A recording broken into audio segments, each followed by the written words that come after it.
দর্শক, এবার টিআইবি শেখ হাসিনা এবং আওয়ামী লীগের নামে সারা দেশে ঢালাও মামলা হয়েছে গত 17-18 মাসে, সেরকম অভিযোগ করছে।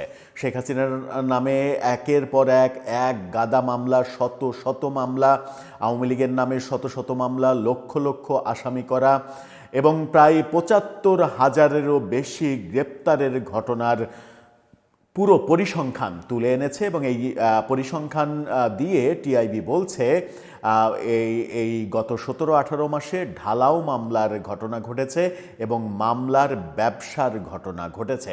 যে কথাটা আমরা গত 16-17 মাস ধরে নানাভাবে শুনছি, বিভিন্ন দিকে বিভিন্ন বিশ্লেষণে শুনছি, আলোচনায় শুনছি, অভিযোগে শুনছি, সেই ব্যাপারটা এবার টিআইবি তাদের প্রতিবেদনে তুলে আনলো। এতে করে কি জুলাইয়ের যে বিপ্লব, সেই বিপ্লবটা বিতর্কিত হয়ে যাচ্ছে?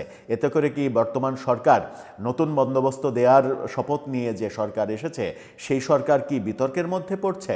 জুলাই আন্দোলনকারীরা সবথেকে বেশি বিপদের মধ্যে পড়ছেন কিংবা বিব্রতকর পরিস্থিতির মধ্যে পড়ছেন? কি বলছে টিআইবি? কেন হঠাৎ করে সরকারের একেবারে মেয়াদের শেষের দিকে এসে তারা এইরকম একটা প্রতিবেদন দাখিল করলো? চলুন একটু জেনে দেখি টিআইবির প্রতিবেদনে কি বলা হচ্ছে। শেখ হাসিনা এবং আওয়ামী লীগের বিরুদ্ধে ঢালাও মামলা এবং মামলার ব্যবসা সত্যিই হয়েছে কিনা। থাকবেন পলিটিক্স টিভির নিয়মিত আয়োজনে।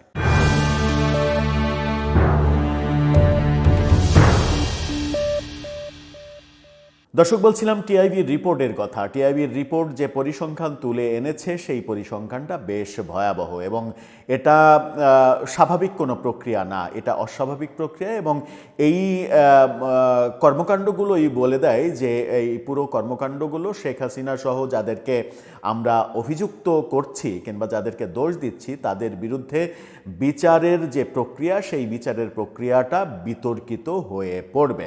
ইতিমধ্যেই শেখ হাসিনার যে মৃত্যুদণ্ড দেয়া হয়েছে, সেই মৃত্যুদণ্ড, আদালতের কর্মকাণ্ড সহ নানা বিষয়ে আন্তর্জাতিক মহল থেকে নানা রকমের বিতর্কের কথা আমরা শুনছি, নানা রকমের অবজারভেশন তারা দিচ্ছে এবং এই আদালত ঠিকভাবে তার কর্মকাণ্ড পরিচালনা করেনি এমন কথাও বলছে, যেটা বর্তমান বিচার ব্যবস্থার জন্য এবং সরকারের জন্য খুবই বিব্রতকর একটা ব্যাপার। টিআইবি তার প্রতিবেদনে কি বলছে, প্রথম আলোর শিরোনামটা দেখে নিন। সেখানে বলছে, শেখ হাসিনার বিরুদ্ধে 663টি মামলার হিসাব দিল টিআইবি, 453টি হত্যা মামলা। চিন্তা করা যায় যে 453টি হত্যা মামলায় শুধু হয়েছে, 663টি মামলা হয়েছে শেখ হাসিনার নামে। এত মামলা দিয়ে এই মামলার পরিণতিগুলো কি হবে? এত মামলা মানেই হচ্ছে এটাকে খুব সহজেই আন্তর্জাতিক মহল বলবে ঢালাও মামলা। আর ঢালাও কোনো কিছুই স্বচ্ছতা থাকে না, কোনো কিছুরই যে স্বচ্ছতা থাকে না, এটা তো আমরা সবাই জানি। টিআইবি কি বলছে চলুন দেখি। ক্ষমতাচ্যুত প্রধানমন্ত্রী শেখ হাসিনার বিরুদ্ধে জুলাই গণ অভ্যুত্থানের সময়ের ঘটনায় সারা দেশে 663টি মামলা হয়েছে, এর মধ্যে 453টি হত্যা মামলা। টিআইবি এক গবেষণা প্রতিবেদনে এই তথ্য তুলে এনেছে। আজকে ধানমন্ডিতে এক অনুষ্ঠানে তারা এই তথ্যগুলো তুলে ধরে। প্রতিবেদনে বলা হয়েছে, জুলাই গণ অভ্যুত্থানে ছাত্র জনতার হত্যাকারী, হত্যার নির্দেশদাতা ও ইন্ধনদাতাদের বিরুদ্ধে 2025 সালের 19 নভেম্বর, অর্থাৎ গত বছর 19 নভেম্বর পর্যন্ত সারা দেশে 1785টি মামলা করা হয়েছে। এর মধ্যে 663টি মামলায় আসামি করা হয়েছে শেখ হাসিনাকে এবং শেখ হাসিনা প্রধান আসামি। মোট মামলার মধ্যে 837টি হত্যা মামলা এবং সেই 837টির মধ্যে 453টিতেই শেখ হাসিনাকে প্রধান আসামি করা হয়েছে।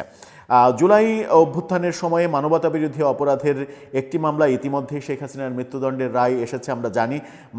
ভারতে যাওয়া শেখ হাসিনার বিরুদ্ধে আন্তর্জাতিক অপরাধ ট্রাইব্যুনালের গ্রেপ্তারি পরোয়ানা রয়েছে।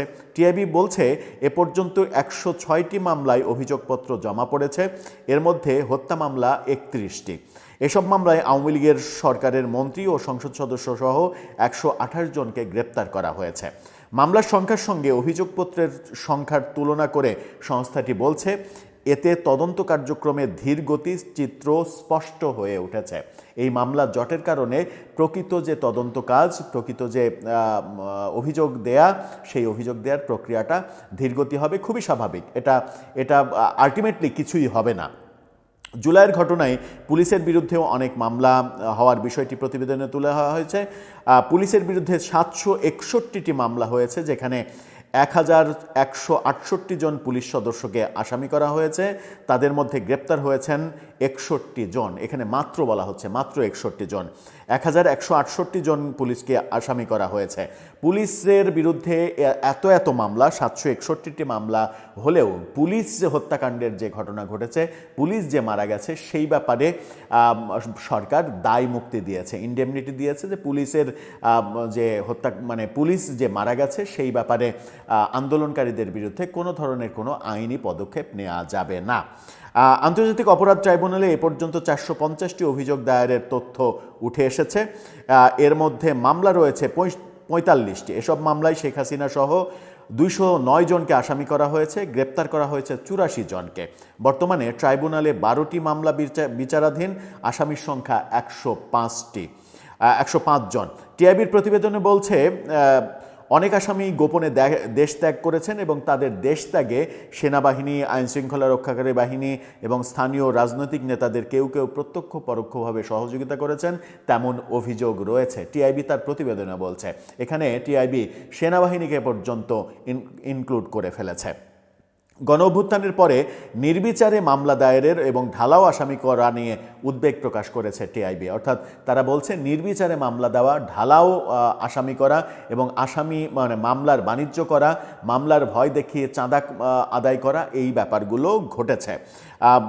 21,854 জন গ্রেপ্তার করেছে এই গণঅভ্যুত্থানের মামলার ব্যাপারে, সেটা একবার বলছে। কিন্তু মূলত চিত্র আরও ভয়াবহ। প্রতিবেদন বলছে যে বিভিন্ন অভিযোগে, ফৌজদারি অভিযোগে, জুলাই অভ্যুত্থানের সময়কার নানা অভিযোগে নেতাকর্মীদের বিরুদ্ধে 4017টি মামলা হয়েছে।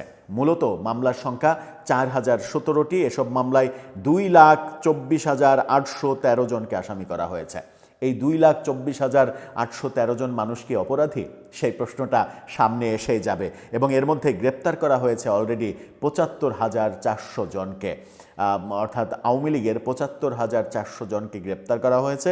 যদিও টিআইবি বলছে এর মধ্যে 55% জামিন পেয়েছেন, জামিনে মুক্তি পেয়েছেন। 55% হলেও সেটা খুবই কম সংখ্যক। তার মানে হচ্ছে যে 50% প্রায় জামিন দেয়া হচ্ছে না।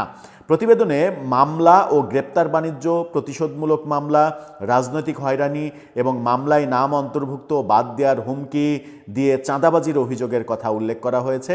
এতে বলা হয়েছে অনেক ক্ষেত্রে চাপের মুখে তদন্ত ছাড়াই আইনশৃঙ্খলা রক্ষাকারী বাহিনী মামলা গ্রহণ করেছে। এটা একটা ভয়াবহ অভিযোগ।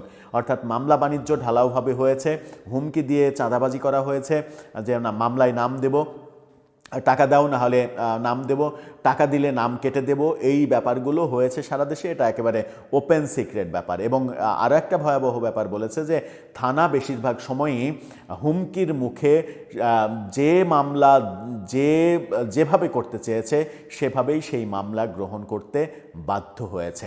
এই ঘটনাগুলোই প্রমাণ করে যে প্রকৃত অর্থে প্রকৃত যারা দোষী তাদেরকেও শাস্তি দেওয়াটা অনেক বেশি কঠিন হয়ে যাবে এই ঢালাও মামলা এবং মামলা ব্যবসার কারণে। টিআইবির এই প্রতিবেদনটা সরকারের শেষ সময়ে এসে সরকারের জন্য একটা বড় বিব্রতকর পরিস্থিতির জন্ম দেবে হয়তো। দর্শক, আপনার মতামত এ ব্যাপারে জানিয়ে লিখতে পারেন আমাদের কমেন্ট বক্সে।